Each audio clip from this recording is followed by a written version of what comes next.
Bismillah ar-Rahman ar-Rahim. Assalamu alaikum. Donc, on a toujours la leçon numéro 2. Voilà, les concentrations et les solutions électrolytiques. Premier bac international, sciences maths et sciences ex, option française. Voilà. Donc, la vidéo précédente, on a vu les objectifs de la leçon et les préacquis. Donc, maintenant, dans cette vidéo, on commence la leçon. Les concentrations et les solutions électrolytiques. Donc, grand 1, les solides ioniques. Voilà, on parle souvent d'un cristal ionique. Donc, le cristal ionique est un arrangement bien ordonné de cations. Les cations, ce sont les ions positifs, et d'anions négatifs dans l'espace. Donc, le cristal, c'est un arrangement bien ordonné des cations et des anions dans l'espace.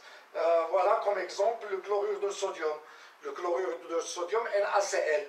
Voilà, et le chlorure de sodium, on le sait, il est constitué des ions Na+, et des ions Cl-.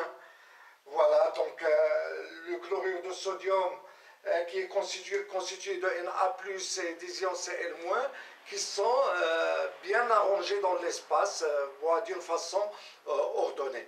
Bon, je vais vous montrer comment. Voilà, là.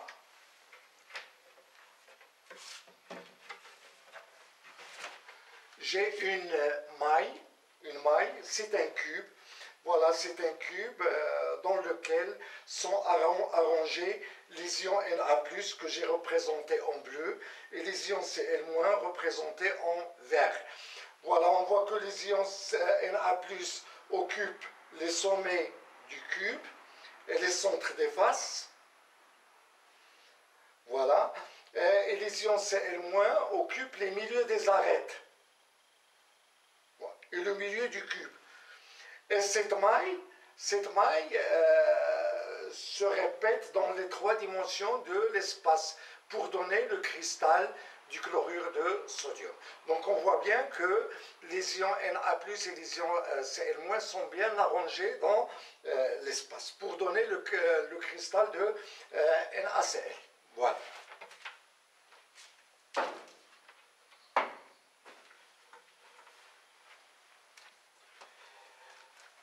Voilà, le cristal de chlorure de sodium est électriquement neutre, donc le cristal qui est constitué des ions Na+, et des ions Cl- doit être électriquement neutre. Bon, s'il est électriquement neutre, ça veut dire que dans le cristal, il y a autant d'ions positifs que d'ions négatifs. Donc c'est pour ça qu'on écrit la formule ionique de cette forme, de cette façon. Na+, Cl-. Voilà, entre parenthèses et une virgule. Voilà, ça, cette formule montre que le cristal est constitué d'ions et il y a autant d'ions Na+ que d'ions Cl-. Et la formule brute, voilà, c'est NaCl. Ça veut dire que le chlorure de sodium est constitué de l'élément sodium et de l'élément chlore. Autre exemple, le chlorure de calcium. Le chlorure de calcium est constitué des ions Ca2+, et des ions Cl-. Donc la formule ionique, donc si on écrit par exemple Ca2+, Cl-, donc on voit bien que cette formule ne respecte pas le fait que le cristal doit être électriquement neutre. Donc pour que le cristal doit être électriquement neutre, il faut 2 ions Cl- pour chaque ion Ca2+. C'est pour ça qu'on écrit la formule ionique Ca2+, 2 Cl-. Et la formule brute, voilà, montre les éléments, les éléments qu'il y a dans le cristal. Il y a l'élément calcium et l'élément chlore. Donc c'est pour ça qu'on écrit CaCl, voilà ce 2, on le met là, voilà, au-dessous. Donc CaCl2. Bon, le sulfate d'aluminium. Le sulfate d'aluminium, il est constitué des ions Al3+, et des ions SO4 de moins. Al3+, c'est un ion monoatomique. Il est constitué d'un atome d'aluminium qui a perdu un électron. Et là, c'est un ion polyatomique. L'ensemble a gagné 2 électrons. Donc pour que le cristal soit électriquement neutre, il faut 2 ions Al3+, pour 3 ions SO4 de moins. Donc on voit que dans cette formule, on a 6 charges positives et 6 charges négatives. Donc c'est équilibré. Donc 2Al3+, 3 SO4 de moins. Et la formule brute, ça s'écrit Al2, là au-dessous, SO4, tout SO4, 3 fois. Donc la stabilité du cristal, puisque le cristal est constitué d'ions positifs et d'ions négatifs, la stabilité du cristal est due aux forces électriques entre les ions positifs et les ions négatifs. Donc on sait que les ions positifs et négatifs s'attirent, les ions positifs entre eux se repoussent, les ions négatifs entre eux se repoussent, mais les forces d'attraction sont plus fortes que les forces de répulsion. Par conséquent, le cristal est stable. Voilà. Donc on a vu le solide ionique. Grand 2, polarité de la molécule. Voilà, donc on a parlé des ions, là on va parler des molécules. Il y a des molécules qui sont polaires, c'est ce qu'on va voir. Donc, polarité de la molécule. Voilà, on sait que la molécule est constituée d'un ensemble d'atomes, donc liés entre eux par des liaisons qu'on appelle des liaisons covalentes. Et une liaison covalente, comme vous l'avez vu l'année dernière, c'est la mise en commun d'un doublet électronique. Par exemple, si on prend la molécule de HCl, la molécule de HCl, voilà, H, on sait que H, Z égale à 1, donc il contient un seul électron, et pour Cl, Z égale 17.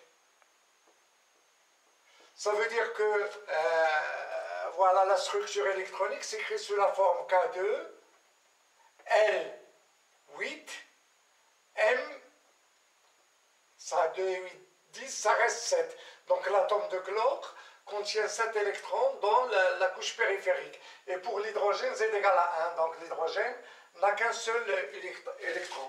Donc d'après la règle de l'octet que vous avez vue l'année dernière, l'atome de chlore a besoin d'un électron pour que sa couche périphérique soit saturée à 8 électrons. Et l'atome d'hydrogène, selon la règle du Duhet, a besoin d'un électron pour que sa couche périphérique soit saturée à 2 électrons. Donc que fait l'atome de chlore et l'atome d'hydrogène? Eh bien, ils mettent en commun un doublet électronique. Chaque atome participe avec un électron. Donc l'atome d'hydrogène donne un électron, l'atome de chlore donne un électron, et on obtient là une liaison covalente qui est la mise en commun d'un doublet électronique. Et la liaison covalente, on la représente par un trait. Mais si on voit, voilà là, on a l'atome d'hydrogène et l'atome de chlore, mais il y a différence entre l'atome de chlore et l'atome d'hydrogène. Le doublet électronique ne va pas être au milieu. Pourquoi? Parce que le chlore, le pouvoir attractif des électrons pour le chlore est supérieur au pouvoir attractif des électrons pour l'hydrogène. Donc ça veut dire que le doublet électronique sera attiré par l'atome de chlore. Voilà, il sera attiré par l'atome de chlore. Voilà, si le doublet électronique est attiré par l'atome de chlore, il en résulte là, voilà, une charge positive, delta plus, comme si l'atome d'hydrogène perd une partie de son électron. Et l'atome de chlore capte cette partie de l'électron. Il ne perd pas l'électron, tout l'électron, mais il perd une partie de l'électron. Et l'atome de chlore capte cette partie de cet électron. Donc on obtient là une charge positive delta plus, et là une charge négative delta moins, avec delta est inférieur à 1. Donc si l'atome d'hydrogène perd son électron, on obtient H+, et Cl-. Ce n'est pas le cas, car l'atome de chlore n'arrache pas l'électron à l'atome d'hydrogène. Mais tout ce qui se passe, c'est que le chlore,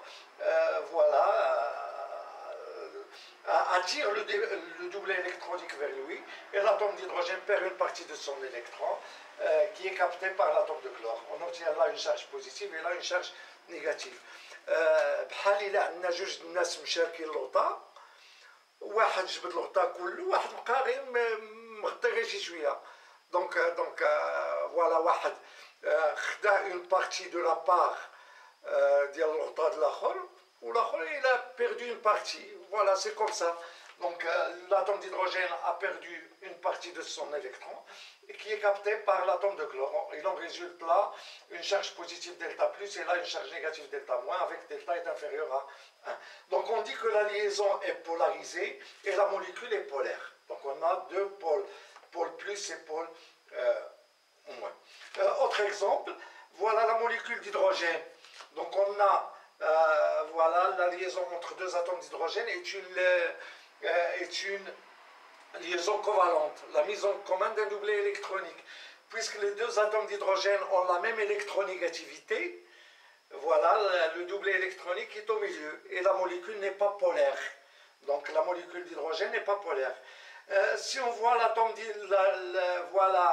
molécule d'eau, on sait que l'atome d'oxygène est plus électronégatif que l'atome d'hydrogène. L'électronégativité, ça exprime le pouvoir attractif des électrons. Donc l'atome d'oxygène est plus électronégatif que l'atome d'hydrogène.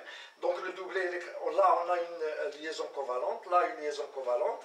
Donc ici, donc, il en résulte une charge delta plus, et là deux delta moins. Voilà, delta plus, pour que la molécule soit électriquement neutre, là on a deux delta moins. Et si on cherche le barycentre de ces charges, delta plus et delta plus, c'est là au milieu, deux delta plus. Donc on voit que le barycentre des charges négatives est différent du barycentre des charges positives et la molécule est polaire.